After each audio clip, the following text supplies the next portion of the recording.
Good evening, friends, and shalom, and welcome to this episode of the Watchdog. I am your host, CJ Cox, here to tell you that we are living in biblical times. That is to say, crazy apocalyptic times, but it is also to say times which I believe are foretold. But nevertheless, um, appreciate everybody who might be here. If you are here, please remember to like and share this video. Please consider subscribing to the channel if you have not done so. Hit that bell to get notified every time that we go live. And if you are watching this after the fact, you can leave any questions, comments, criticisms, concerns, critiques, or anything else of that nature in the comment section down below. If you're watching this live, tag me with any questions at the Synagogue News, and I will answer any questions at the end of the program. And I certainly appreciate anybody who is doing so. Also want to remind you guys that we have a couple different places where you can find us as far as social media is concerned. So if you do like this program and want to follow us around, please do consider going to Gab, Parler, Facebook, Twitter, or Minds and following us at the Synagogue, as well as sharing this video to any of those websites which you use. I like to take some time to specifically endorse the alternative social media platforms of Gab, Parler, and Minds. Big reason for that, of course, is because we are living in the post-internet free speech world. And the only way you are going to reclaim internet free speech is by using the competition while it exists. We can't trust Elon Musk or other billionaires who are buying these websites to give us back our free speech online. Nor can we trust the companies themselves who have been taking it in the first place. Nor can we trust the government to get involved and start giving us our free speech. The only people you can actually trust when it comes to this are the invisible forces of the market, the invisible hand of the market, as philosopher Adam Smith used to say. That is the only way, the only thing, rather, that you can trust as far as getting your internet free speech back. So, how exactly do you do such a thing? Well, by using the competition when it actually allows you to do so, right? So, in this case, we have things like Gab, Parler, Facebook, Twitter, and Minds. As the websites you can go to. So use Gab, use Parler, use Minds. Get on these alternative social media websites, and in doing so, demonstrate to Facebook, to Twitter, and to everybody else online that they are going to have to respect your free speech in order to get your business. On top of that, you'll be propping these companies up so that they can get better and better as time goes on. And of course, that's an incredibly important thing, considering the fact that they are the ones who are giving you free speech, right? So, all very cool stuff. Definitely do consider liking and sharing all that kind of stuff, and definitely consider getting a account for any of these websites. Also, on a related note, please do follow us on Rumble at the Synagogue. YouTube does not really appreciate conservative political content, and we have been censored before, even though we are still an incredibly small channel. Meaning, the larger we get, the more likely it will be that we get censored. So, if you want to continue to watch this program, obviously do so here on YouTube. We appreciate that. But also, consider getting a Rumble account and following us there as well. Videos do post on Rumble, so all of our catalog that we have here does post onto Rumble as well. And it is a little bit after the fact, so you may not catch it at the exact same time, but nevertheless, it certainly does still help. It certainly does still allow you to get the program in the first place. And yeah, just very appreciative of anybody who is deciding to do these things, right? And then let's see, what else do we have here as far as this stuff is concerned? Well, last one actually is the Patreon here. So some of you may not know, but we are actually on Patreon as the Synagogue News now. We are doing a blog on Patreon called Blogladite, and that's posted every Friday. So if you would like access to the Blogladite blog, it's a $10 monthly paywall, and certainly do appreciate anybody who is wanting to get that done. Link will be in the description below and will also be in the live chat if you're watching this live.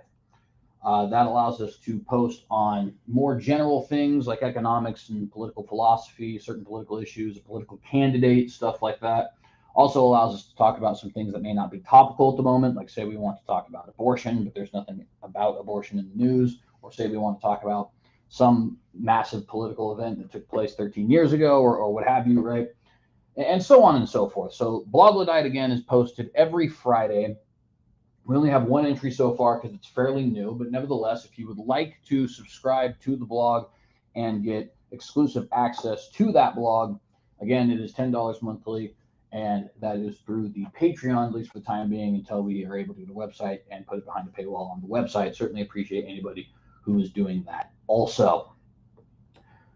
So that's basically all we have as far as announcements and stuff like that are concerned. So I want to go ahead and jump into some of the content for today. I want to try and get through at least 3 different articles, but potentially as many as 6, depending on how fast I'm actually going with this. So we'll see what ends up actually happening. But, of course, there's a lot of things here that I want to talk about. There's a lot of stuff going on. And, suffice it to say, my work is cut out for me today. But nevertheless, first thing I would like to talk about very briefly in a little monologue here is some stuff that Pope Francis recently said about homosexuality and whether or not it should be decriminalized. So in an interview about a week ago, give or take, don't know the exact date, Pope Francis said that he thought homosexuality was something that should not be criminalized. It shouldn't be a crime, basically, right? And this was right ahead of some visitations he was doing to the Democratic Republic of Congo.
Okay, so had a brief technical error there, friends. Sorry about that.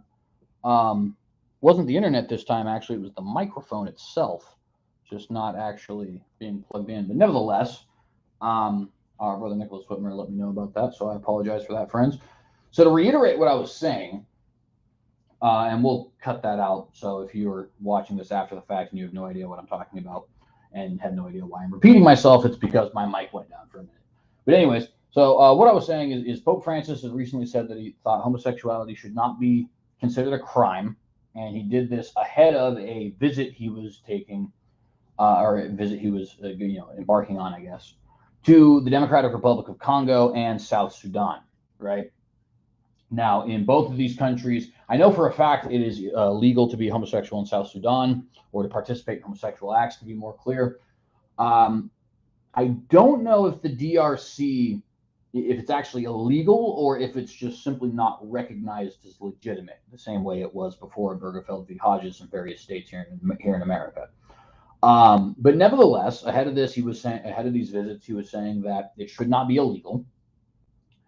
And he then clarified in an interview with the Associated Press, saying that he did still think it was a sin, even though it shouldn't be illegal. Further clarification was reached when he, or was brought to our attention, I guess, when he said in a letter to an American Jesuit priest named James Martin that he does believe homosexuality is a sin, but that he was referring to the general fact of Catholic moral teaching that all sexual act outside of marriage is a sin, right? The implication being that if there was a sexual act that was homosexual within the confines of marriage, that it would not be a sin according to his understanding of Catholic teaching. And this has caused, obviously, a great deal of controversy in the church. It's caused a great deal of controversy in the LGBTQ community. It's caused a great deal of controversy in Africa. And there's just controversy all around. It's like the Oprah Winfrey show here. You get a controversy and you get some controversy and everybody gets some controversy, la-di-da. The reason I want to bring it to your attention today is actually threefold. The first is a lot of people seem to think that the progressivism that is taking place in the Catholic Church, or that is taking hold in the Catholic Church, to be more precise, or just more accurate, I guess, is some kind of a new thing or some kind of an overblown thing. And I think that this story demonstrates that that is not actually the case. It is kind of new, but it's not niche, I guess is what I mean. Pope Francis is certainly reflecting what the higher-ups in the church believe also, many of them having been appointed by him. Fun fact, over 3/4 of all voting cardinals, which means those who will elect Pope Francis as successor, are appointed by Pope Francis and incredibly progressive. So the church is only going to get more progressive from this point. And they're also certainly not overblown, right? Because we can see here in some of these stories that this is, in fact, what he believes. And whenever he's kind of, quote unquote, busted, it seems like he doesn't really, he doesn't want to come out and say, oh, no, for sure, I support homosexuality. But he also doesn't want to say that he doesn't. It's like he's fluctuating back and forth depending on who exactly is talking to him. That brings me to my second point. As we've said on here numerous times, Pope Francis cannot be trusted. He blows whichever way the wind blows him, or he goes whichever way the wind blows him, rather. And he is absolutely, positively, beyond any shadow of a doubt, the kind of person who will tell a group of Orthodox traditionalist Catholics, no, I am 100% in line with traditional Catholic teaching, and the type of person who will tell a group of LGBTQ protesters, I believe homosexuality should not be considered a sin. He's very tactful with the way he does this. He's very strategic with the way he does this, in that when he words the kinds of things that he'll word, the meaning is clear, but the actual words he'll use could be open to interpretation in such a way that he can fall back on, no, what I meant was, whenever he's confronted by somebody else, right? And the third reason that I bring this up, which kind of combines those two things, is the reason the church is progressive and the reason why Pope Francis is going whichever way the wind blows him is because the church is becoming more and more and more of a political entity, not just here in the United States, but all over the world. This obviously was taking place before a visit he was taking to Africa, right? Now, to an extent, the Catholic Church has always been a political entity, but after Napoleon Bonaparte locked the Pope in his Vatican palace, that ceased to be a thing. On top of that, after John Locke and other famous English philosophers and European philosophers came to the forefront and started to say things like separation of church and state should be a thing, although technically that quote is more attributed to Thomas Jefferson.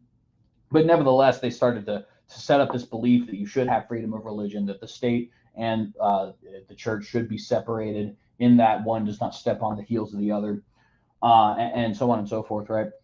Well, in 1929, Benito Mussolini ended Napoleon Bonaparte's effective stopping of what Pope Francis was able to do. At that point, Pope Francis was Pope Pius XVI, but nevertheless, what the Pope was able to do politically, right? And since then, the Vatican has gotten more and more and more and more political, finally coming to this, what is ultimately its culmination thus far, in Pope Francis, where he is actively involved in the World Alliance of Religions for Peace, the World Economic Forum, the World Council of Churches, the United Nations. He's involved in the peace process between Armenia and Azerbaijan. He's involved in the peace process in the Peruvian civil unrest, the Haitian civil unrest, the Colombian civil unrest, the Mexican drug war, the fight between North and South Korea, the Palestinian-Israeli fight. You can just go on and on and on and on and on, right? He's involved in all these different things. One of the ways that he's maintaining that involvement and that influence is by making the church more progressive and by kind of talking out of both sides of his mouth, so that those who are his traditionalist Catholic backers, right, will still come along with him, and those who he's trying to bring into the fold will start to come along with him, right? And so I just feel like this is an important thing for us to remember, not because I necessarily have strong views on what he's saying, per se.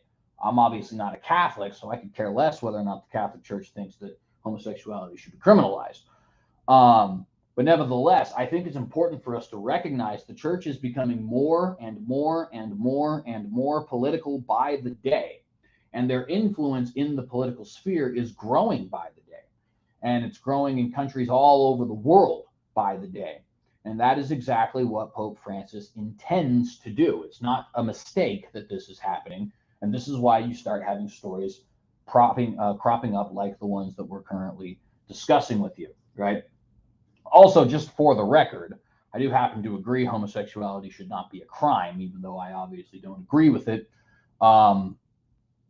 But again, I'm not a Catholic, so I could care less whether or not he says anything about it. And I also don't think that he's as against it in the social sense as I would be.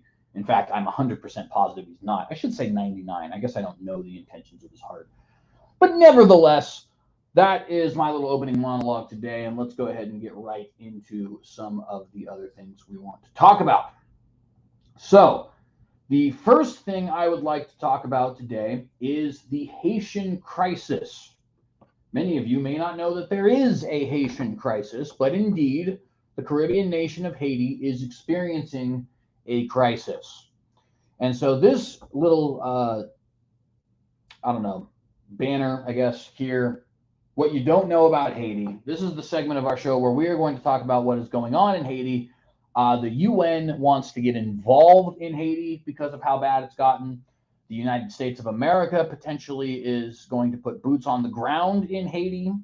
So we just get another quagmire, right? As if Afghanistan and Iraq and Somalia and etc. weren't enough, right? Korea and Vietnam and the Panama and Grenada, and we can just go on and on and on. I mean, it seems like we've been involved in some non-declared war that's technically a police action, but we all know it's a war, since 1950, when we ended up going into Korea. But nevertheless, a lot of people are talking about, Europe is talking about it. Like I said, Antonio Gutierrez, the UN chief, is talking about it. The Biden administration is potentially going to have boots on the ground in Haiti. So what's going on? And why is everybody taking this so seriously to the point where we might actually have people sending troops, various nations or UN peacekeepers, what have you, sending troops into Haiti to try and keep the peace? So let's get right into this. Let me pull up my article here. UN chief insists on deploying special armed forces as crisis in Haiti worsens. Again, UN chief insists on deploying special armed forces as crisis in Haiti worsens. This is an article from PBS. Somebody in the live chat, brother Timothy, by the way, shalom, thank you for being here, says, does Papa Doc ring a bell? And yes, indeed, this does have its genesis in some of the stuff that took place with Papa Doc. But even Papa Doc has his genesis in some of the vile dictators that ran Haiti when it was founded in the late 1700s. Also, I'm impressed, Papa Doc, or not Papa Doc, brother Timothy, that you actually know of Papa Doc. Not that I took you for an ignoramus or anything like that, but it's just always impressive when people are aware of things that are taking place in obscure countries like Haiti. Anyways, I shouldn't be reading the live chat right now, but anyways. So yeah, UN chief insists on deploying special armed forces as crisis in Haiti worsens. This is from the Associated Press, and I'm totally going to pronounce this name wrong, but I think the writer of this article is named Danlika Kodo. Last name is definitely Kodo, but I don't know if that name there is Danlika or not. It's Danlca, and I'm just not sure how to pronounce it. Anyways, credit where credit is due. UN Secretary General Antonio Gutierrez on Monday, this was Monday, January the 23rd, so about 8 days ago from the point we're at, UN Secretary General Antonio Gutierrez on Monday insisted on the deployment of an international specialized armed force to Haiti and called on governments to consider halting deportations as the country's situation spirals. The recommendations were issued as part of a report on the UN Integrated Office in Haiti, with Gutierrez noting that gang-related violence and human rights violations have reached a critical level. Quote, the people of Haiti are suffering the worst human rights humanitarian emergency in decades, end quote, he wrote. Now, obviously, there's a little exaggeration taking place there. The whole thing that happened with ISIS was only 8 years ago. So to say it's the worst that's happened in decades is a little, heck, there's a war going on in Ukraine right now, right? There are Chinese Christians and Muslims in Falun Gong in concentration camps right now. There is a drug war going on in Mexico that kills upwards of 20,000 people a year right now. So, I think this notion that it's the worst that's been going on in decades is a little bit of rhetoric, a little bit of propaganda, but it is bad. I don't want to pretend that the situation in Haiti is not reaching critical levels, because it certainly is. But, every time there's you just got to know this, every time that there's a new crisis that somebody can get their little grubby paws in, somebody can pick out their thumb, pull out a plum, and say, oh, what a good boy am I, if you know the reference, right? They're always going to pretend like it's the worst thing that's happened since the last worst thing that happened since the last worst thing that happened, and turtles all the way down, right? But at any rate, Gutierrez noted that while last year's gang-led siege at a main fuel terminal has ended, a special force is still needed to ensure that key infrastructure remains unobstructed and that people are able to safely vote in a general election, whose date has not yet been set. The number of reported killings soared by 35% last year compared with the previous year, with more than 2,100 slain. So in the year 2022, 2,100 Haitian people were murdered by these roaming street gangs, which essentially have complete and total power over the little tiny nation of Haiti at this moment in time. The government is effectively non-existent at this point. Many of them actually have a hand in the gang violence, which is not terribly uncommon for Haiti. It is one of the most corrupt governments in the world. When we look at that number, 2,100 murdered, one of the things you have to realize is that the population of Haiti, which is a whole bunch considering how small the country it is, but it's still relatively small. It's only about 11 million people, right? And 2,100 out of 11 million is not, like 2,100 out of however many. Let me actually give you an example. About 300 to 500 were murdered in Los Angeles, and there are 23 million people living in Los Angeles, right? So about 300 people killed in Los Angeles out of a population of 23 million. And about 2,100, 7 times as many, were killed in Haiti last year out of a population of about 11 million, less than half. You see what I'm saying? So it is certainly a crisis that is reaching kind of ridiculous proportions. And one of the things that makes it worse is the fact that these gangs basically have dominance over the nation. They effectively are the de facto government in Haiti at this time. Again, there is a lot of dysfunction in the government of Haiti, such that it really kind of doesn't exist. On top of that, what elements of the Haitian government do still exist in a more de facto way, because of course the government does exist de jure, but nevertheless, those elements which still do hold some power have their pockets filled with blood money coming from these gangs. They are associated with, members of, even in some cases, these gangs. And a big part of the reason that the situation is so bad is because there was actually, so the current president or prime minister, no, he is the president, sorry, of Haiti is Ariel Henry. Okay, he's a neurosurgeon, and he's been president of Haiti since July 20th of last year. I guess actually it would be July 20th of 2021. I do always have to remember we're in 2023 now. But nevertheless, so he is the current president of Haiti, and he's actually, if you look him up, the acting president of Haiti. And he's not the first acting president of Haiti. Actually, he replaced a guy named Claude Joseph. And Claude Joseph replaced a guy named Jovenel Moise, right? Now, Jovenel Moise was assassinated on July 7th, 2021, in broad daylight, by the way, like in front of everybody. Dude just walked up to him in the middle of a crowd and blatantly and brazenly blasted him, alliteration, in the middle of this big crowd while everybody could see, right?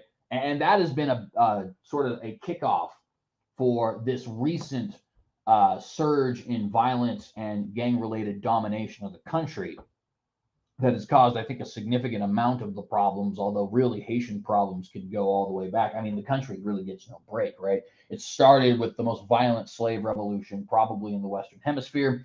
It then, went through tons of different dictators. America invaded the country like 5 times.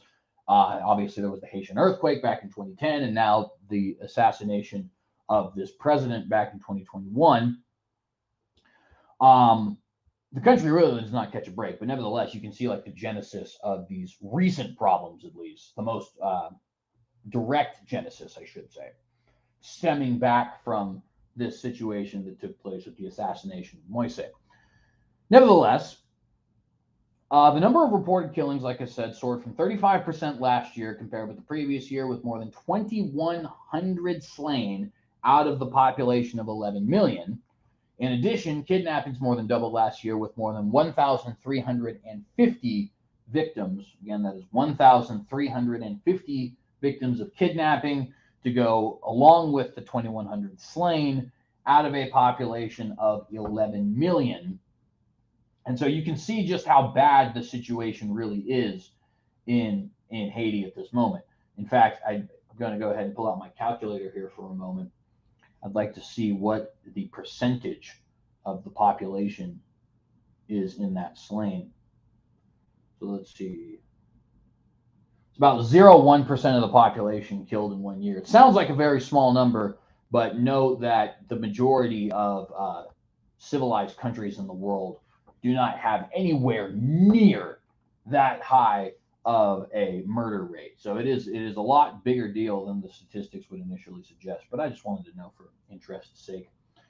Anywho, back to the article.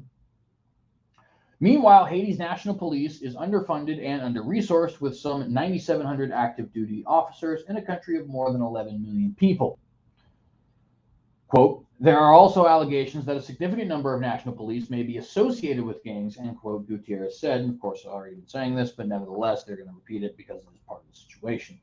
In recent months, countries including Canada and the U.S. have offered training and resources, including armored vehicles, but police remain largely outmatched by gangs whose power and territorial control have expanded since President Jovenel Moise was slain at his private residence in July 2021. Haiti is also struggling with a deadly cholera outbreak worsened by gang violence and a spike in the number of people who are starving, as countries including the U.S. and the Dominican Republic have deported tens of thousands of Haitians in the last year. So you can see you have a whole litany of problems, right? You have a problem with the elected president being assassinated. Then you have a problem with there's an economic crisis, which they haven't mentioned yet. Then you have a problem with A lot of the police are not only underfunded, but also actively involved in the gang violence. Then you have the extreme spike in gang violence. Then you have a cholera outbreak. Then you have people starving as there's these massive problems with influx in population and so on and so forth. And the situation is just getting incredibly dire in Haiti is the point. Now, the main concern for us, now, of course, the human rights concern is a big deal. And those of you who are praying, I know not everybody who watches the show is religious, but a good number of the people who watch the show are religious. And those of you who are praying people, please do have the Haitian citizens, excuse me, couldn't find the word there. Wanted to say civilization, but I guess that would have worked. Anyways, please do have the Haitian citizens in your prayers because it is terrible what they're going through right now. I believe I heard a report from Simon Whistler of War Graphics. I don't know where he got his information, but nevertheless, he had said that something like 50 women had been sexually assaulted in broad daylight in 2023 in the capital of Haiti alone, which is just an absurd number. You know, I mean, we were not even in the second month of 2023 yet, and that's only one city in the country of Haiti, right? For those of you who do not know, the capital of Haiti, I believe, is it? Hang on, actually, you know what? Let me make sure I have my. I believe it's Port-au-Prince, but yeah, it is Port-au-Prince. All right, I wanted to double check on that. You know, and it's just in broad daylight. I mean, it's a city with a population of only like 1 million people. It's not like it's a very big city. But anyways, you know, the situation is terrible here, and I certainly do want you guys to have Haiti in your prayers. But the other thing that makes this important, especially for those of us who don't live in Haiti, is, like I said, it is likely that there is going to be some involvement militarily, you know, of our nations in this country, right? America being the closest country to Haiti, at least the closest first world country. You know, I know Mexico is pretty close. Cuba is pretty close. In fact, Cuba is definitely going to be closer. It's an island there in the Caribbean. But nevertheless, you know, Haiti's just right off of the coast of the United States. So will the United States end up getting involved? You can almost assure yourself that that will end up happening. I mean, it's not like we have a history of getting involved in a whole bunch of Koreas and Vietnams and Grenadas and Iraqs, right? Wink, wink, nudge, nudge. So that is the first thing that I think is important, just sociopolitically. If you put the incredible trauma that the Haitian population is going through aside, the other thing that I think is important about this situation is it may not only be the United States. Notice this. What is the article titled? UN chief insists on deploying special armed forces as crisis in Haiti worsens. What did the first paragraph say? Let's reread it again. Antonio Gutierrez on Monday, and that's Monday, January 23rd, insisted on the deployment of an international specialized armed force to Haiti, right? I don't know if you guys know anything about the history of UN peacekeeping forces, but suffice it to say they fail and they tend to commit a whole lot of war crimes while they're there, right? So the situation in Haiti is not only going to turn into a quagmire, likely, where we have some nation, likely the United States, getting militarily involved, right? But it's honestly probably going to get worse for the Haitian people. This is going to be a situation that goes from, I mean, we're not really at zero at this moment. We're probably hovering around 40 miles an hour, but 40 to 100 real quick, right? It's about to get real bad. And it's going to be a further expansion, if there is indeed a UN peacekeeping force there. It's going to be a further expansion of the globalistic international cabal, their grab on power, right? Is what I'm trying to say. It's going to be an expansion of their powers, where they now have an active armed force in Haiti, just like they do in a whole bunch of African countries and a whole bunch of Asian countries. And you know, the more that they start getting involved in these countries, the more their power grows and grows and grows and grows and grows as an international body. So those things, I think, are incredibly important for us to realize, on top of the fact that, like I said, there is a genuinely terrible human rights crisis taking place in Haiti that, you know, at least in the form of prayer, you should certainly be helping in that regard. I don't know how much you could really do without making the situation potentially worse, because I do think invading the country will absolutely make it worse. But nevertheless, It's a terrible situation. It's a tough situation. Nobody really knows how to solve it. And I think that however we choose to solve it will probably end up making everything worse. I just don't have very much faith in interventionism and in this idea, this Wilsonian idea that we're all going to go make the country better and fight for democracy and all that other kind of stuff. But nevertheless, going back to the article,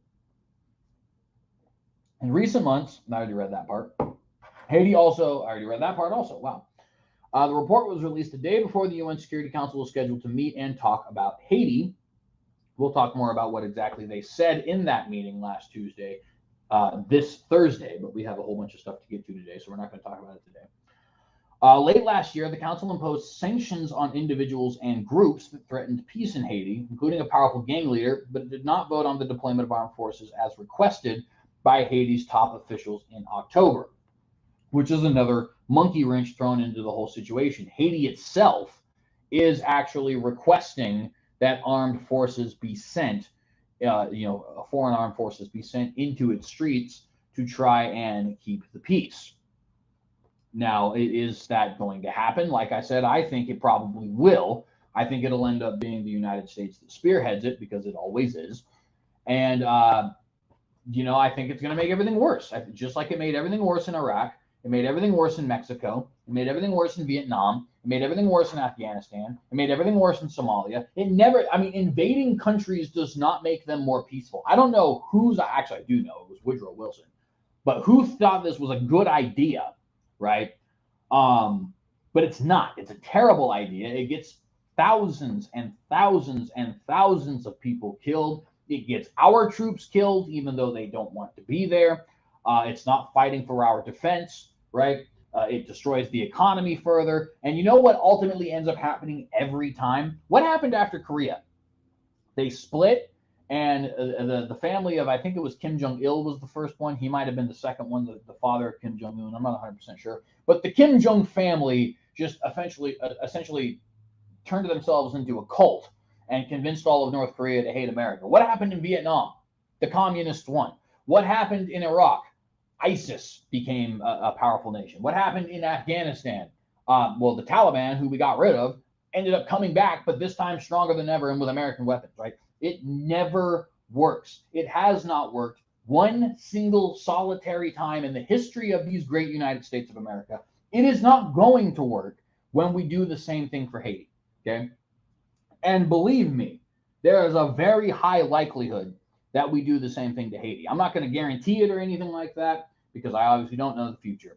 But the likelihood is high, and if and when we actually decide to invade Haiti and put boots on the ground, nothing will be solved. Absolutely nothing will be solved. In fact, everything's just going to get a whole lot worse. But at any rate, don't want to read the entire article here because it'll take too much time, of course. But I'll drop the link in the live chat for you guys. And if you're watching this after the fact, it'll be in the description down below. But let's go ahead and move on to our next article, which I've titled this section, Canada on Ice Is, because I think I'm funny. If you don't think I'm funny, that's not my problem. But at any rate, so the Canadian government has recently voted to repatriate 23 individuals who revoked their Canadian citizenship and decided to go support or fight for ISIS in some form or fashion. You did hear that correctly. The Canadian government has decided to repatriate 23 individuals who had left the country and renounced their citizenship to go fight for or otherwise support the effective nation, but terrorist group, as we tend to refer to them as, although they did have territory and a functioning government. They were, for all intents and purposes, a nation of ISIS. Now, some of you may not actually know what repatriation is, but if you think of the word patriot, and of course meaning do again, you can kind of get an idea. To return somebody basically to their own country is the idea.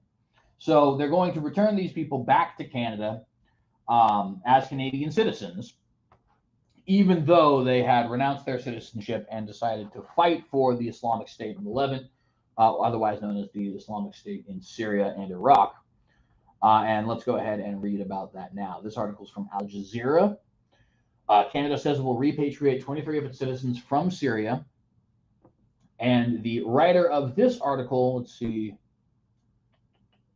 what is your name, sir or madam? Probably should figure this out beforehand. Anyways, doesn't matter. Can't find the name, but it's from Al Jazeera. Thank you, Al Jazeera writer, for providing us with this article. This is written January 21st, 2023, and it says, Canada is set to repatriate 23 of its citizens currently detained in camps for ISIL/ISIS family members in northeastern Syria, according to officials and lawyers representing the citizens. The repatriation, which represents the largest group of ISIL family members repatriated to Canada at once is what he means to say, was determined into actions on Friday. That would be Friday, the 21st of January. Actually, I believe it would be the 20th of January, actually. Anyway, it's not the point. First, the Foreign Ministry said it had decided to repatriate 6 Canadian women and 13 infants who had been living in the locked camps. Later, a federal court ruled that 4 men seeking repatriation as part of that group must also be sent back to Canada. Quote, I've spoken to the parents and they're really, really happy, end quote, said lawyer Barbara Jackman, who is representing one of the men. In his ruling on Friday, federal judge Henry Brown directed Ottawa to request repatriation of the men as soon as reasonably possible and provide them with passports or emergency travel documents. It was not immediately clear when the 23 individuals would be repatriated or if they would face any legal consequences for alleged associations with ISIL. Lawyers representing the citizens have argued that Ottawa is obligated to repatriate the group under the Canadian Charter of Rights and Freedoms. I don't know enough about that to say whether or not that's correct. But anyways, according to Human Rights Watch, since ISIL's territorial defeat in 2019, more than 42,400 foreign adults and children with alleged ties to the group have been held in camps in Syria, run mostly by the Syrian Democratic Forces. The rights group warned in a 2020 report on Canadians in the camps, quote, the innocent, such as the children who never chose to be born or live under ISIS, have no hope of leaving. Meanwhile, any detainees potentially implicated in ISIS crimes may never face justice, end quote. At the time, Human Rights Watch said the Canadians in the camps included 8 men, 13 women, and 26 children. In 2020, Ottawa allowed the return of a 5-year-old orphan girl from Syria after her uncle initiated legal action against the Canadian government. Last October, Canada brought back 2 women and 2 children from the camps. And among the men sent to be repatriated following the most recent ruling is Jack Letts, a dual UK-Canadian citizen whose British citizenship was reportedly revoked in 2019. Australia, Germany, France, Spain, the US, the Netherlands, and the United Kingdom have all repatriated at least some citizens from Syria, and thus ends the article. So this is kind of a big deal. And the reason it's kind of a big deal is because I do not trust the Canadian government to punish these individuals. Now, if I were in charge of things and had the ability to do whatever it is that I wanted, I would repatriate American citizens who had joined a terrorist organization, and then I would immediately throw them in prison and lock away throw away the key, right? In other words, you're going to be here because you're an American citizen, and I'm not going to allow you to revoke your American citizenship. But I'm not going to leave you unpunished either. I would either be punishing them with executions for treason and crimes against humanity, or would be throwing them in prison for the same, right? And you would never get out, by the way. So I don't necessarily have a problem with the repatriation itself. However, those of us who know anything about anything as it pertains to the Trudeau government in Canada know that they are not very big on, excuse me, let me get a drink of my coffee real quick. We know that they're not very big on persecuting, quote unquote, and believe me, there was a heavy aura of sarcasm in my use of that word, Muslims or other people of color, right? They have a big problem because they're so incredibly woke. They might be the most woke government in the entire world, to be honest with you. Although Sweden certainly gives them a run for their money, and so does California for that matter. But nevertheless, they do not like prosecuting people when the people who they are prosecuting do ill to their woke narrative. In this instance, it would be people who were fighting for ISIS, and of course, the country of, or not the country, the religion of Islam is supposed to be a religion of peace. In fact, some of them still believe that moronic false factoid that Islam means peace, even though it actually means submission. Fun fact. As a result of that woke government, I don't trust them to actually prosecute these people. I do obviously trust them to bring them back because that's what they said they were going to do. And so essentially what we have here is a bunch of terrorists who are about to be released north of our border, or if you live in Canada, in the confines of your country. So that's always awesome, right? This is not really too different from the Syrian refugee crisis that took place in 2014 when the Obama government, as well as numerous other governments across the world, particularly in the West, of course, were inviting young, violent, terroristically inclined Islamic men into their nations and not actually doing any sort of proper precautions to stop these people if they were indeed to be violent, which not all of them are. I'm not saying that, wokies, okay? But a lot of them are.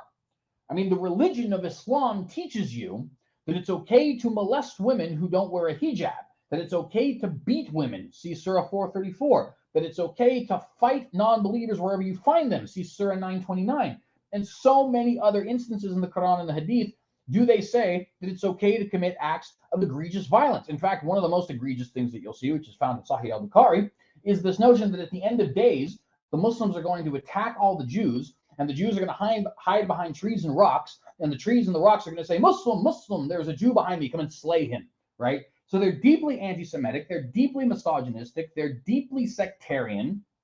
This is what their religion teaches them. They're taught this from birth, and they're taught this in the schools, and they're taught this by the government, and they're taught this by their friends and their family. And then we expect them to come to a country where women walk around in practically nothing at all, and where people can have freedom of religion, and all these other different kinds of things, right? And we expect them not to be violent. And on top of that, we have no social safety nets in the event that they are violent, such as somehow tracking them or maybe giving them a designated location in a refugee camp or something like that. And then we're shocked by the fact that these people actually commit egregious acts of violence. It makes absolutely no sense whatsoever. Am I sounding like some kind of a ranting racist? I really don't care. The fact of the matter is this is a true threat to Canadian security. And because Canada is just north of the border from the United States, it's a threat to American security. But does anybody care? No, because that's not very woke of you to say, CJ. My bad. I was just thinking out for my friends and looking out for my friends and my family and my fellow Americans, and even my fellow human beings across the border in Canada. Sorry for looking out for them. Really, what I should have been looking out for is the sensibilities of young blonde white women who have a problem with the fact that I think Islam is an incredibly violent religion, and it doesn't make any sense to repatriate somebody who joined an Islamic terrorist organization and then not prosecute them. You're basically saying, hey, I know that you were out there committing war crimes. I know that you decided to join an organization that hates Jews. I know that you decided to join an organization that wants Islamic dominance over the entire country. But please come back to my country, and also we'll give you a slap on the wrist if we punish you with anything at all. Go live your free life in Toronto or Montreal or Ottawa or whatever freaking country or city rather you live in. I don't really care, right? Oh, and potentially cross the border into my country, by the way, while you're at it. It's completely absurd. It's completely absurd. We need, friends, to be harsh, to be, you could honestly almost say brutal with these groups. Not with Muslims as a whole, although Islam is a very violent religion, certainly, and so we should be fighting it intellectually. But when it comes to these terroristic organizations, we need to be fierce, friends. What is it that Winston Churchill said? We'll fight them in the streets, and we'll fight them in the air, and we'll fight them in the seas. It needs to be that kind of a mentality. We need to let people know if you join a group like ISIS, the penalty is death or life in prison without possibility of parole. Period. Period. No ifs, ands, or buts about it. And when you say, well, what about the children? Well, the children didn't commit a crime, so they're not actually part of that equation, are they? Put them in foster care or something. In fact, I'd rather them be in foster care, as messed up as foster care can be, than be raised by Islamic terrorists. Call me crazy, but I happen to think being raised by Islamic terrorists would be a bad idea. All right? And by the way, this is not, like I said, this is not just because they believe certain things. It'd be one thing if you believe Surah 434. It's a completely different thing to leave your country, renounce your nation's citizenship, and go participate in the war crimes and crimes against humanity of a terroristic organization, which slaughtered 7,000 Yazidis, which slaughtered like 3,000 Assyrian Christians, which raped scores upon scores upon scores of women, which took over the nations of Iraq and Syria, of course, after the United States weakened those nations so that they could be taken over in the first place, but whatever, right? Another reason why we shouldn't go into Haiti. At any rate, I just think this is an incredibly dangerous thing, okay? I think this is an incredibly dangerous situation. I don't trust the Canadian government to actually keep a lid on the people they're repatriating. I don't trust them to punish these people. I don't trust them to keep track of them, right? And I think that this is going to be a threat to the national security of Canada, and as a result, a threat to the national security of the United States as well. We're just right north of, right south of their border, right? Am I overreacting? I don't know, maybe, but it's my show, and you came to watch it. Next thing we want to talk about, next thing on the docket here today. By the way, brief pause. Please remember to like and share this video. Please consider subscribing to the channel if you have not done so. Hit that bell to get notified every time we go live. And remember that you can subscribe to our Patreon for $10 monthly and get exclusive access to our Blogladite blog, which is posted every Friday at 12 p.m. Mountain Time. You can only get access to the Blogladite blog if indeed you are subscribed through the Patreon. So if you do want to be subscribed there, it is pinned in the live chat, and I appreciate anybody who is taking the time to do that sort of thing. Anyways, moving on. The next article we want to address today. Meanwhile, at the Legion of Doom. Now, why do I say meanwhile at the Legion of Doom? Well, because the World Economic Forum has recently warned of a global polycrisis, as they call it, or as this article calls it, a global catastrophic mutating event, which they say will strike the world in the next 2 years. Will it? Well, I mean, if they have anything to say about it, probably. Obviously, it's not going to be something organic. It's probably going to be something that they orchestrate. But nevertheless, here from the Popular Mechanics website, written by Tim Newcomb, this article is, on January the 25th of 2023, we see a catastrophic mutating event will strike the world in 2 years, report says. And that report comes from the World Economic Forum, or as I call them, the Legion of Doom. A World Economic Forum report says business leaders believe a catastrophic cyber event is coming. Cybercrime will grow from a $3 trillion industry in 2015 to a $10.5 trillion industry by 2025, according to Cybersecurity Ventures. The unpredictable nature of cybercrime increases its threats. The 2023 World Economic Forum, or WEF, in Davos, Switzerland, has filled us with lots of uplifting predictions, like how companies will soon decode our brainwaves. Yes, that is one of the things that they talked about, that companies will decode our brainwaves. We'll be talking about that on Thursday, by the way, to make sure to catch that episode. The latest warns of a global catastrophic cyber event in the very near future. The most striking finding we've found, WEF Manager Director Jeremy Jurgens said during a presentation highlighting the WEF Global Security Outlook Report for 2023, is that 93% of cyber leaders and 86% of cyber business leaders believe that the geopolitical instability makes a catastrophic cyber event likely in the next 2 years. This far exceeds anything that we've seen in previous surveys, end quote. Add in the extreme unpredictability of these events. Jurgens cited a cyber attack recently aimed at shutting down Ukrainian military abilities that unexpectedly, also closed off parts of electricity production from across Europe, and the global challenges are only growing. Now, a brief pause. I don't know if you guys are aware of this, but about a week or two ago, Tucker Carlson actually did a report on this. About a week or two ago, there was a global grounding of all airplanes in the United States of America.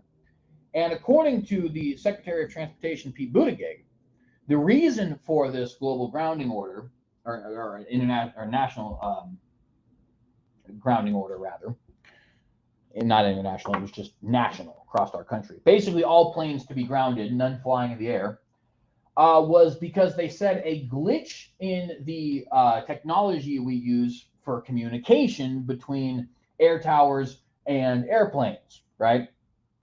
Now, some have suggested, especially considering the fact that the same thing happened to Canada just a week earlier, that this might have been some kind of a cyber attack and potentially could have been a ransom. That basically we have your codes, we're holding them for ransom until you give us X amount of money to be paid in Bitcoin. Tucker Carlson did not suggest as much, but he was asking at least the question, right?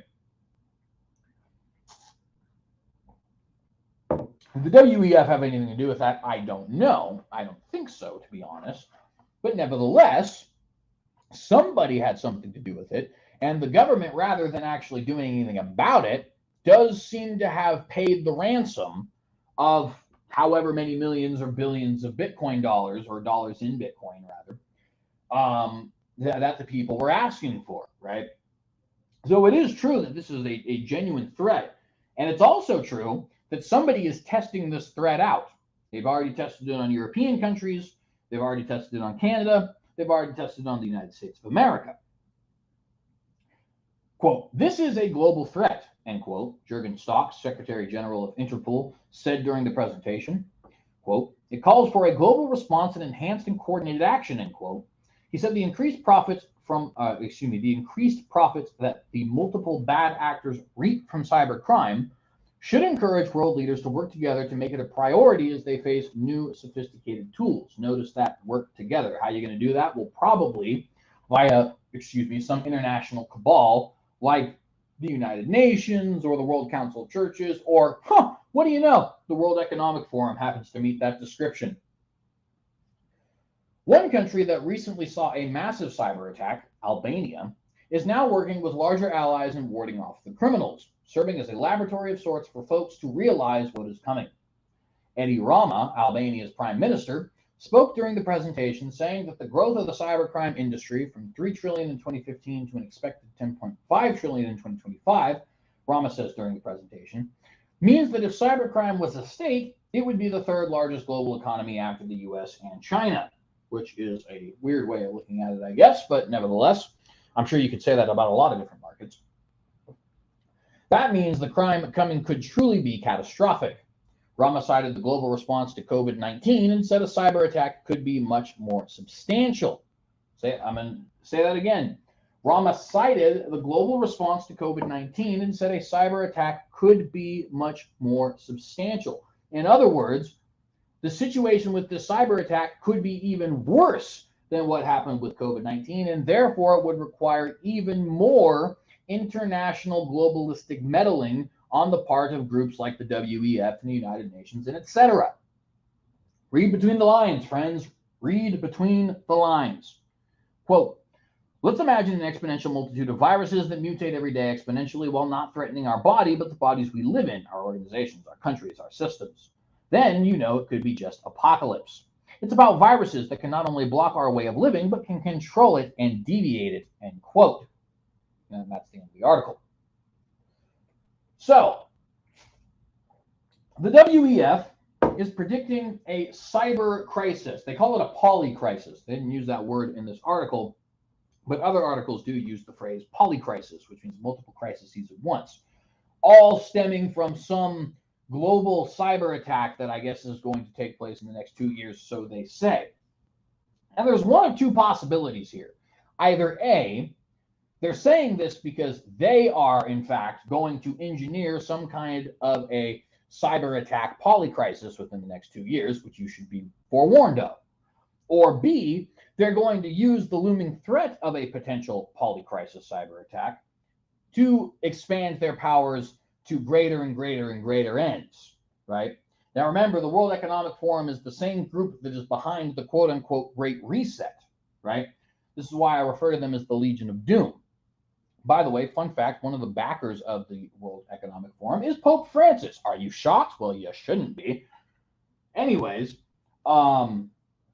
so why should we be interested in this article? Why should we be reading this article? Well, I think it's rather obvious. The reason we should be interested in this report is because it is likely that the powers that be are going to attempt, like I said, either to orchestrate something that actually is reminiscent of what they're talking about, reflecting the threat that they're talking about, or they're going to use the nebulous threat, having never actually manifested into something concrete, as a means of expanding their power base, of expanding their hold on nations and multinational corporations throughout the globe.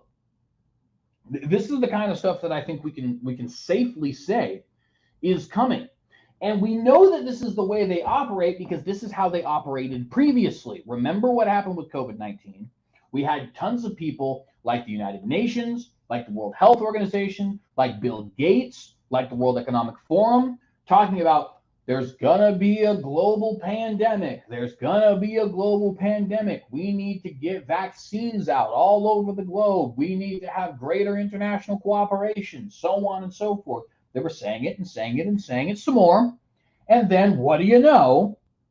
There was a quote unquote global pandemic and a global plan to get everybody vaccinated, and in fact, force them to get vaccinated, and a global linking of nations and multinational billion-dollar and sometimes trillion-dollar corporations with each other, and an international linking of different religious bodies with each other.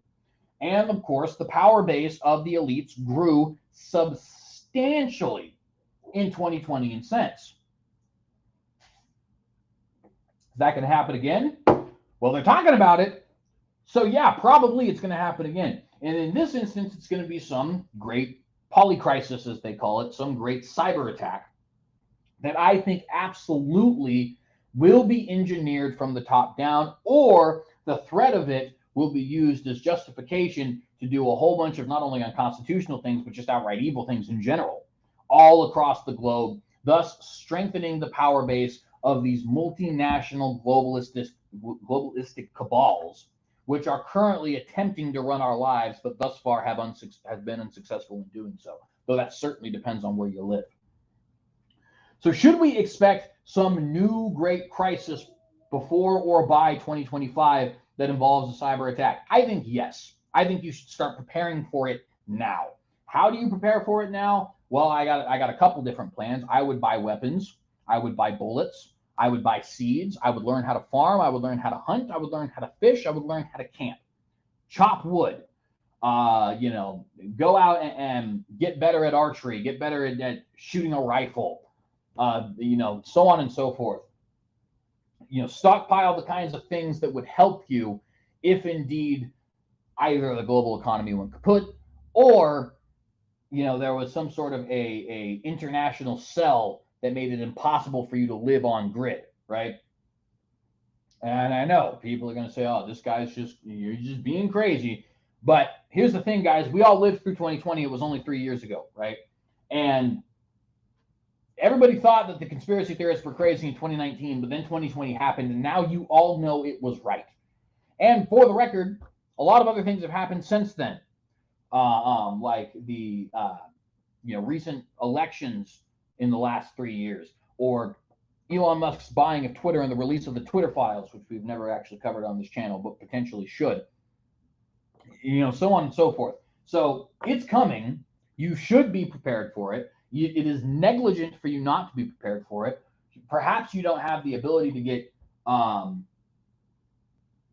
you don't have the ability to get as prepared for it as you would like, but nevertheless, it'd be a good idea for you to do as much as you can to protect yourself and your family and get right with God, man. I'm not actually saying that as a joke. Like, seriously, we are in crazy times, okay? We are in absolutely absurd, bonkers, Albert Einstein hair levels of wacko times, right? So if you were in any time skeptical of the depravity of man and the necessity for us to be grounded in a transcendent, omnipotent being, you've had your answers. And it's the last 3 years. You've seen the depravity of man. You've seen the necessity for us to have our morals and our life's purpose grounded in the God of the universe. So, not joking, not trying to be funny. Get right with God. Seriously. Seriously. I know this isn't my religious show, but I am a Christian. I know a lot of the people who watch this aren't religious. I appreciate you guys for being here, but nevertheless, I do think this is an opportunity for us all to realize who's really in control. Next article. We're kind of blazing through these. I know we took a long time on the first one, but the Haitian crisis is a pretty complicated situation, so that's why. So next thing I want to talk about is actually the headliner. I said egg on their faces. Well, the reason I said egg on their faces is because, well, number one, I think I'm funny, and you know, maybe I am, maybe I'm not, but I don't really care. But number two, and this is not something I'm making up. In fact, I have titled it here in this banner, a crap explanation. Ha, ha, ha, ha, ha. Anyways, American clinic says nutrients in eggs could increase risk of blood clots. This is from Tiger. Again, American clinic says nutrients in eggs could increase risk of blood clots. Now, I think it is quite ironic that there has been a spike of blood clots after we had a vaccine that was not actually tested properly, being force-fed to the entire global population. I also think it is quite ironic that being unwilling to say there's potentially a link to this vaccine, people are now saying eggs, which humanity has been eating since like freaking 4000 BC, potentially even longer, depending on how long civilization has been around and how long we've been collecting eggs. All of the sudden, in 2022 and 2023, eggs are causing blood clots. Has nothing to do with this vaccine that's only been around for 3 years. Has everything to do with this protein-rich food that we've all been eating for literal millennia. Makes sense. In fact, you're racist for thinking that it doesn't make sense, obviously. Anyways, this is written by a woman by the name of Tara Abasukan, I think is how you say her last name, Abasukan. However, I don't know. Whatever, not the point. Gave credit where credit is due. An American clinic says that a nutrient found in eggs could make people more prone to blood clotting. Cleveland Clinic conducted a study suggesting that the nutrient choline could increase the risk of blood clots when consumed in high concentrations. According to Medical News Today, the body makes some choline, but most of it comes from dietary sources. The nutrient supports bodily functions, including cellular growth and metabolism. However, large amounts of choline can cause blood clotting, researchers said. One of the researchers, Dr. Stanley L. Hazen, said, quote, unless prescribed by your doctor, avoid supplements with choline, end quote. The researchers observed that by interacting with gut bacteria, choline produced a substance called TMAO, or TMAO, I guess. The substance encourages blood platelets, to clump together, forming blood clots. The study's lead author said that TMAO has also been linked to heart attacks and strokes in previous studies and is associated with an increased risk of cardiovascular illness. For the study, the researchers provided oral choline supplements to healthy vegetarians and omnivores. Both groups had a tenfold increase in plasma levels of TMAO after receiving the supplements. The risk of blood clotting increases in humans, however. The researchers said that taking low doses of aspirin could minimize the risk. So that's what they were saying, that it could have a minimization of the risk by taking aspirin. The drug would not entirely eliminate the risk, though. A number of factors can increase the risk of blood clots: dehydration, sitting for long periods, pregnancy, taking birth control pills or estrogen hormones, and long-term use of intravenous catheter. Groups of people more vulnerable to blood clots include smokers, people with infections or inflammatory diseases, and descendants of people with blood clotting problems. And there is the end of this article. And here's the writer, Taba Abahas, whatever, I don't care. Not the point. Although, thank you, Tara, for writing this. So, the Cleveland Clinic is saying that eggs, eating eggs, protein-rich, delicious, good for you, healthy eggs, could increase your risk of cardiovascular disease, heart attack, and stroke because it increases blood clotting. Because there's something called choline in the eggs, which, when mixing with your gut bacteria, apparently forms TMAO, and that increases your risk of blood clotting. Now, again, I think it is incredibly convenient that this food stuff that we have been eating for literally thousands of years, literally, no joke, thousands upon thousands of years, in cultures all across the world, we have been eating eggs. Since the dawn of civilization, since the dawn of animal husbandry, have we been eating eggs. And it was never a problem in causing blood clots, heart attack, stroke, or cardiovascular disease. But all of the sudden, in the last 2 to 3 years, there has been a spike in cardiovascular disease, in strokes, in heart attacks, in blood clotting. And apparently, this cannot be correlated to the thing that we all know began and was force-fed on almost the entire population 2 to 3 years ago when the spike started. No, this has to be related somehow to the consumption of eggs, which makes perfect sense. And again, you probably hate black people if you don't agree or something. I don't know. I can't keep up with the narratives anymore. If you're black, then yeah, that apparently applies to you too. You also, I guess, hate black people. I don't know. Like I said, I can't keep up with the narratives anymore. Everything's racist and everything's sexist and everything hates Jews and blah, blah, blah, blah, blah, blah, blah, blah. Anyways, do you buy this, friends?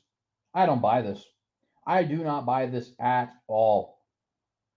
I believe, now I don't know if I think that the earth is actually this old necessarily, but I'm fairly certain that there is evidence of people eating eggs as far back as human civilization can be traced. And the secular historians say that it can be traced all the way back to at least 7,500 BC. So what does that mean? It's the year 2023, 7,500. That's 9,500 years, 9,520 years, I guess, to be more precise, that human beings have been eating eggs. And now, all of the sudden, eggs are causing blood clots. And it just so happens to be that they're causing a spike in cardiovascular disease and other such heart problems at the same time, and in the same time period, that we have a RNA vaccine that was not proven, that did not go through the proper checks and criterion and all that other kind of stuff through the FDA, which people have said may or may not lead to blood clotting and greater risk of cardiovascular disease, stroke, and heart attack. And by the way, as my audience has pointed out, we also happen to have a global shortage of eggs, and eggs are $7 a dozen, whereas a year ago they were $1.59, at least where our brother Timothy is. Where I'm at, they're about $4, but nevertheless, they were a quarter of that a year ago.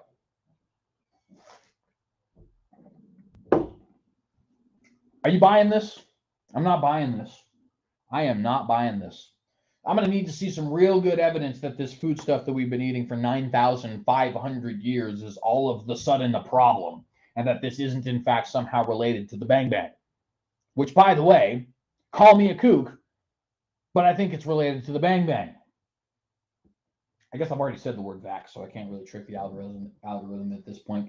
Subscribe to the channel on Rumble, friends, because there is a very high likelihood that this video gets removed, and indeed that this channel gets removed. So go to Rumble, subscribe there, por favor, or bebakesha, as they say in Hebrew. And yeah, anyways, back to the article here at hand. Why do I refer to this? Well, first off, obviously it's a crap explanation. Ha ha ha. But why do I refer to this as egg on their face?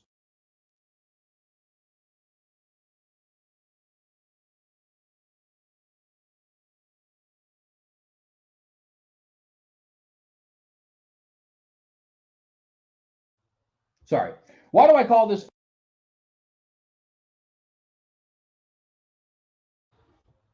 My goodness, my mic is just being all kinds of whack right now. So why did I say this is egg on their face? Repeating myself for a third time. Because we all said that there was a tremendous risk in putting out at warp speed a vaccine that had not gone through the 5 to 10 years of FDA testing that more normal vaccines go through. That was a new type of vaccine, the mRNA vaccines, and forcing it on the entire population, including healthy individuals. We all said that there was a tremendous risk involved in this whole process. And all of the wokies and all of the status quo guys said, no, you guys are crazy. You guys are tripping. You guys are conspiracy theorists. You probably believe the water has turned the freaking frogs gay and all this other kind of stuff, right? Which, for the record, Alex Jones is right about that, but that's not the point. It's called feminization. Look it up. Chemicals that companies dump in water feminizes fish and amphibians and other things like that. That is a fact. I know everybody likes to meme that, but Alex Jones was completely right about that particular rant. Anyways, we all said there was a huge risk involved there. And now we're seeing the manifestation of that huge risk. There is a spike in cardiovascular disease in the last 2 to 3 years. There is a spike in strokes in the last 2 to 3 years. There is a spike in heart attacks in the last 2 to 3 years. There is a spike in cardiac arrests in the last 2 to 3 years. And because it can't possibly be the thing that every single sane and rational person was saying had a tremendous risk attached to it, they come up with some bogus crap explanation like this. Oh, it must be the eggs that we've been eating for 9,000 plus years. Well, call me a conspiracy theorist, but I think, and excuse my Francois, you're full of shit, guys. I happen to think that you're full of dookie-doo. Manure, if you like. Fertilizer, to be kind. This is garbage. This is absolute garbage. It's bogus. And it's also pretty convenient that there happens to be an egg shortage at the moment, which, by the way, can I go on another brief rant here for a second? How is there still shortages and things like half and half in eggs and other such stuff, dog food, etc.? Ladies and gentlemen, March of 2020 is when the whole COVID thing happened. March of 2020. How are we still dealing with food shortages in January, soon to be February of 2023, 3 years later, an entire 8 of my life later? We're still, dealing with these shortages. How is that possible? You get a new crop every year. Chickens produce more eggs like clockwork, practically. I don't know exactly how long it takes for them to produce eggs, but I know it ain't long. There's a new crop of wheat, of barley, of vegetables, of fruit coming in every single year. How is it that we are still dealing with shortages? And not just food shortages, and not just drink shortages, labor shortages, still somehow dealing with that? How's that possible? How's that possible? It makes absolutely no sense. Unless you suggest that something is up. And I am suggesting to you that something is up. And I think you guys are all smart enough to recognize something is definitely up. Something has been up since March of 2020. They say it's Neanderthal thinking. Well, I am here to tell you from the Synagogue News, think like a Neanderthal. Because guess what? Us Neanderthals have been right quite a bit in the last 3 years. They say a good batting average in baseball is 300. We're up here batting 750.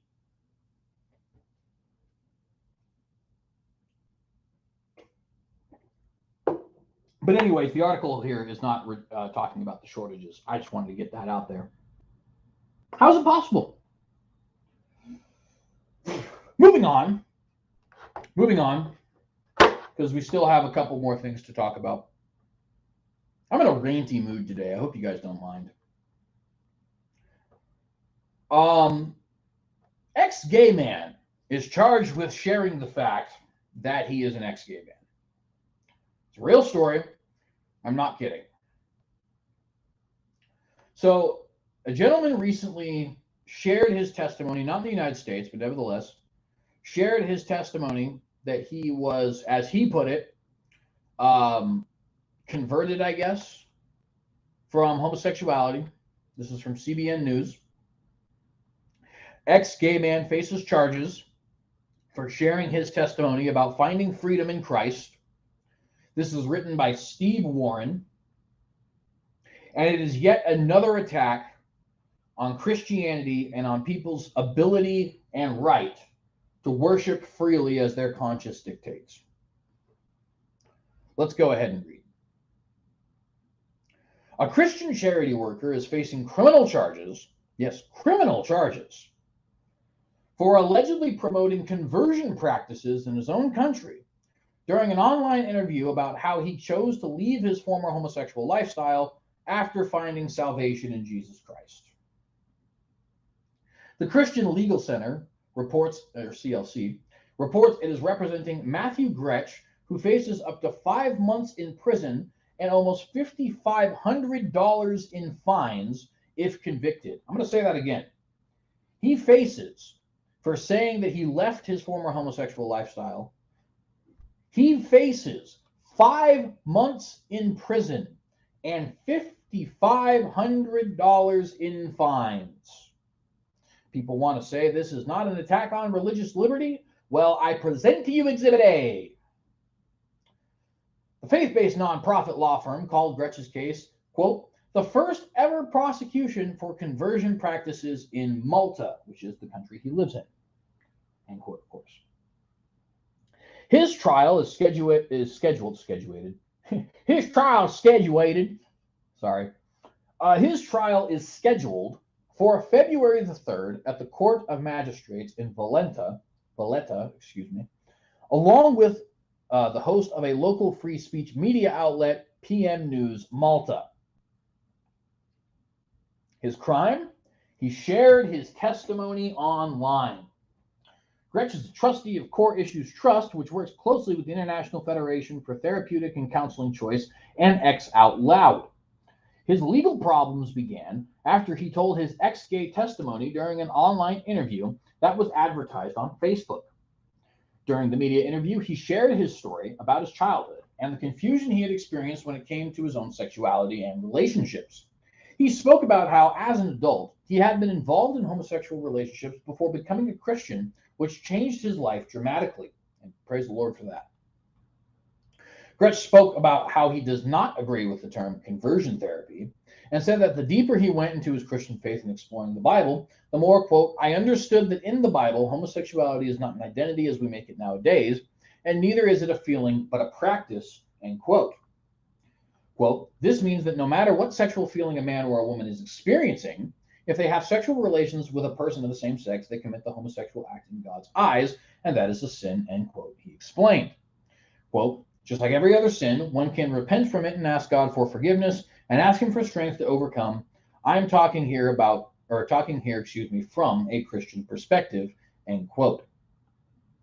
At no point during the interview did Gretsch invite any listener to attend therapy or encourage anyone to get help for unwanted same-sex attraction.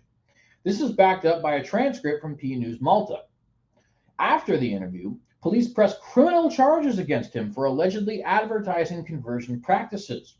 The prosecution order he received accused him of advertising conversion practices and violating Article 3A3 of Chapter 567 of Maltese laws. A lot of people think Malta is a traditionalist country. Well, it is not. Article 3 of Malta's Draconian Affirmation of Sexual Orientation, Gender, and Gender Expression Act states, quote, it shall be unlawful, A, for any person to, I, perform conversion practices on a vulnerable person, or II, perform involuntary and or forced conversion practices on a person, or 3 I's, advertise conversion practices and or B, for a professional to I, offer and or perform conversion practices on any person irrespective of whether compensation is received in exchange, or 2 I's, make a referral to any other person to perform conversion therapy on any person, end quote. The 2 p.m. Malta hosts are also facing similar charges, according to the CLC. Determined to stamp out any debate. But real quickly, let's pause here. Even if you do not agree that people can leave their homosexual lifestyle or that homosexuality is a choice or anything like that, this man is quite literally being charged with sharing his testimony about once being gay and now no longer being so. That is his crime. His crime is he got on a live video stream and said, I once was gay, I no longer am, Jesus Christ be praised. That is what his crime is. And he faces 5 months in prison for that crime. And he faces $5,500 in fines for that crime. And all because we live in this post-rational society where one is not actually allowed to freely express their sexual orientation or to freely express their religious beliefs if that goes against what the woke mob believes. They spend all this time saying love is love and somebody should be able to choose what they do with their body and all this other kind of stuff. But then when it comes to somebody saying, hey, I found salvation in Christ Jesus, they say, no, sorry, that's actually not what we meant. We were only talking about the lesbian pornography and gay orgies and drag queen story hours and stuff like that. We had no expectation that this would apply to you, ex-gay man. That's not perverse enough.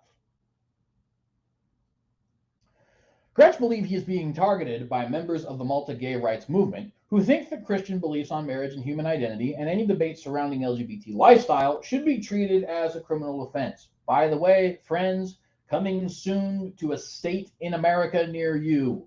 You don't believe me? Give it time. We are slightly behind the curve. I remember my friend Nicholas saying that Republicans are just late on the plane because they're carrying the Democrats' bags. Well, you can say the same thing about America in general. America is just late to the flight because we're too busy carrying Europe's bags. But we'll get there. We always do. We did with prostitution. We did with homosexuality. We are currently with free speech laws. We've done so with drugs. We've done so with social medicine, right? America's always just a hop, skip, and a beat behind where Europe's going.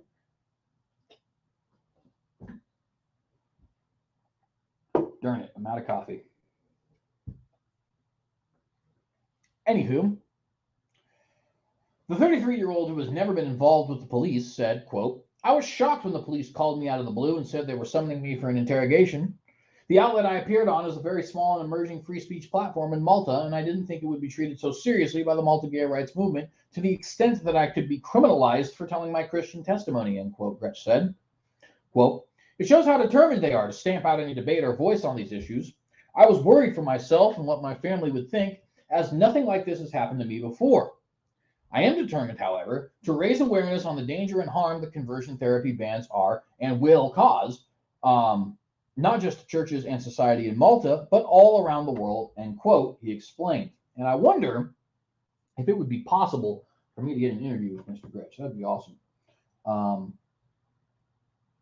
I don't even know how I would begin to get a hold of him, to be honest, but nevertheless, that would be very cool. And I appreciate him for not actually stepping down when these people are attacking him, but actually deciding, you know what, I'm going to continue to raise awareness for this kind of stuff. And I need to see something at the top here. Just a moment. All right.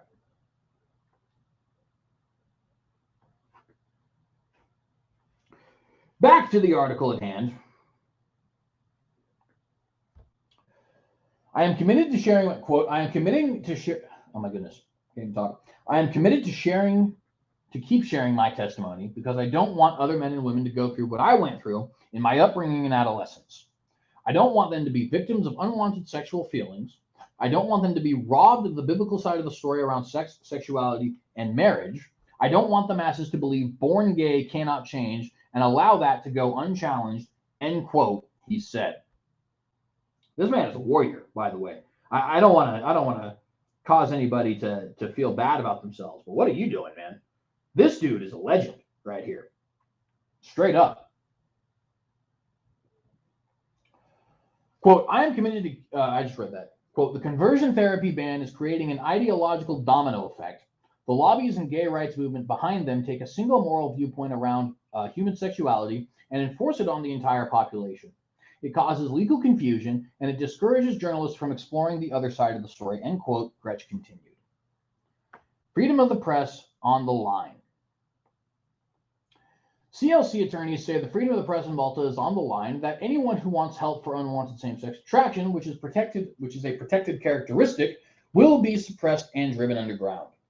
The attorneys argue that the charges against Gretsch violate his fundamental human right to freedom of expression, safeguarded under Article 41 of the Constitution of Malta and Article 10 of the European Convention on Human Rights, which, for some reason, I just get the feeling that appealing to those things is not actually going to work in the case of these countries because they are so unbelievably woke. But hopefully I'm wrong. They will argue to the court that under human rights legislation derived from Malta's obligations under the European Convention of Human Rights, as well as the free speech rights guaranteed by its own constitution, he had every right to freely share and express his story and views on unwanted same-sex attraction. Gretsch's attorneys also disagree with the allegation made by the police that he had, quote, advertised conversion practices, end quote. At no point in his interview did Gretsch direct the viewers and listeners to a counselor, therapist, or counseling entity that would break Malta's laws, although he should be allowed to, I would add. Obviously, under Malta's laws currently, he's not allowed to, but he should be allowed to. Anyways, in a statement, Andrea Williams, chief executive of the CLC, said, quote, criminalizing someone for telling their story of freedom and change from unwanted and unfulfilling sexual behaviors is discriminatory and violates their Christian freedoms and fundamental human rights to free speech. The domino effect of conversion therapy bans began in Malta. If a precedent is set by this case in Malta, we will see similar cases in the UK unless robust action is taken, end quote. By the way, that was not my own repetition. The article actually says unless twice, but that is what she explained. First EU country to ban conversion therapy. Malta became the first country in the European Union to ban what LGBT lobbies describe as conversion therapy in 2016. Other nations then followed suit, such as the UK and Australia, and by the way, some states here in America as well, like California, using the original Maltese legislation as a blueprint for similar bans.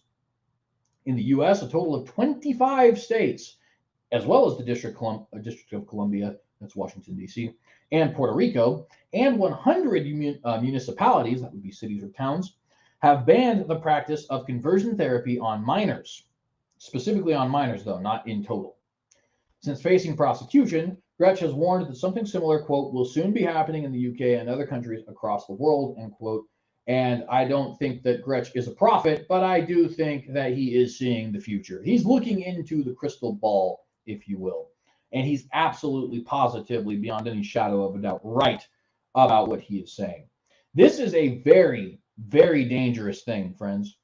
This is something that will absolutely come to bite all of us in our liberty loving tuchuses, right? It's just simply a matter of time if this indeed does end up going through. It is simply a matter of time before this kind of thing is showing up in California, before this kind of thing is showing up in the UK, before this kind of thing is showing up in Canada, in Australia, in France, etc. This is just the way the world is going, friends. We are living in a world where somebody sharing the fact that they were once gay and no longer are is, at least in some quote-unquote civilized countries, considered criminal, in violation of their freedom of speech, in violation of their freedom of religion, and in violation of their right to identify sexually as they see fit, which is something the leftists have told me is apparently important. But I guess it's only important if you identify as perverse, not if you identify as what was traditionally seen as normal. And I don't say that to insult anybody who might be gay, by the way, although obviously I am a fundamentalist Christian and I completely and totally disagree with the lifestyle choices. But nevertheless, I don't know. It drives me crazy, friends. I don't even know what else to say about this. You know what I mean? It's like it's a completely crazy situation, but it's something we should have all expected. I certainly have expected it. Christians have certainly been warning of it. People like Dr. Michael Brown have been warning of it. People like James White have been warning of it. Douglas MacArthur has been warning of it. Tony Spell has been warning of it. We all knew this was coming. Well, now it's here. Here we are. It's 2023.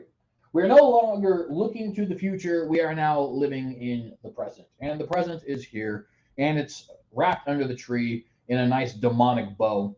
And Matthew Gretsch is currently bearing the brunt of it. But others will soon as well. It's going to happen. Mark my words. Mark his words. This is coming to a city near you.